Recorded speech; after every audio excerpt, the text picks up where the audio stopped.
Well, the warmer than average temperatures continue into the middle of October, and that means the fish still think it's late summer. So in this week's Hooked on East Texas, we learn if you're having a hard time catching this time of year, you're not alone.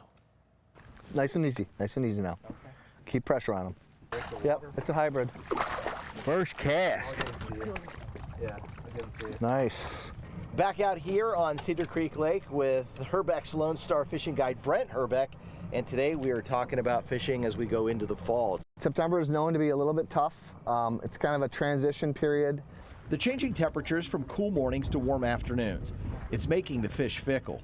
We're bouncing our bait off the bottom because it seems these white bass and hybrids keep it right on the bottom. Have their noses buried in the sand on the bottom of the lake. We're in this little transition with some cooler weather, and all of a sudden they kind of shut down. But we found them yesterday, but you got to work for them. If you get to a spot and you don't catch them for 15 minutes, you got to move. And we had to move. We hit at least a half dozen spots on this trip, but everywhere we stopped, this is the bait that worked. This is the Little George. This is a version of the Little George. Herbeck showed us little lures that mimic small shad. Last week we were out and the fish started schooling, and it's little tiny micro shad that are coming up. So they're feeding on little tiny baits right now. Let's give this side a try.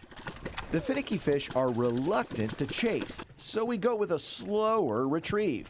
A method Cliff Holubeck, on the boat with us this trip, could teach a master class in. You can see it hit the bottom and then just let it stop so that the line goes slack, and then just roll it again. About 3 or 4 cranks maybe, and then let it go to the bottom. Let it go back down to the bottom? Yeah. And be ready on the fall, especially these hybrids. They'll hit that bait when it's falling. The technique comes with pitfalls. Dragging the bait across the bottom can mean oh, dang it, more snags. You're not worried about getting snagged? Well, you're going to get snagged, but we'll go get it off if we can. How many Alabama rigs y'all lose yesterday? Too many to count. So see, you can see where it was dragging. Yeah.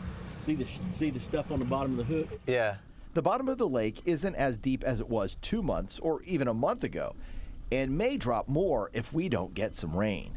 Herbeck urges caution when boating. Small little humps come up and there's sandbars. Boats run through them and they get stopped real quickly. So be careful when out there. Make sure you're looking at your GPS. If you don't have a GPS, stay out in the middle of a lake. Oh, there's one.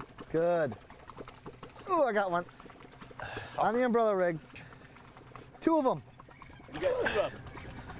All right, so here's a triple on 2 rods. Those are nice white bass, all of them.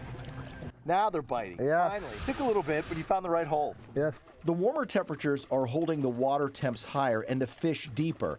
And the fish aren't aggressive. That's going to change soon. Longer nights, shorter daylight hours mean water temperatures will drop. The next month it's probably going to drop somewhere down in the 70s. I think the bigger hybrids and the white bass are going to mound up on the humps like they did last fall. We'll be using umbrella rigs, maybe some bigger baits. Jimmy Houston, that fish. Good boy.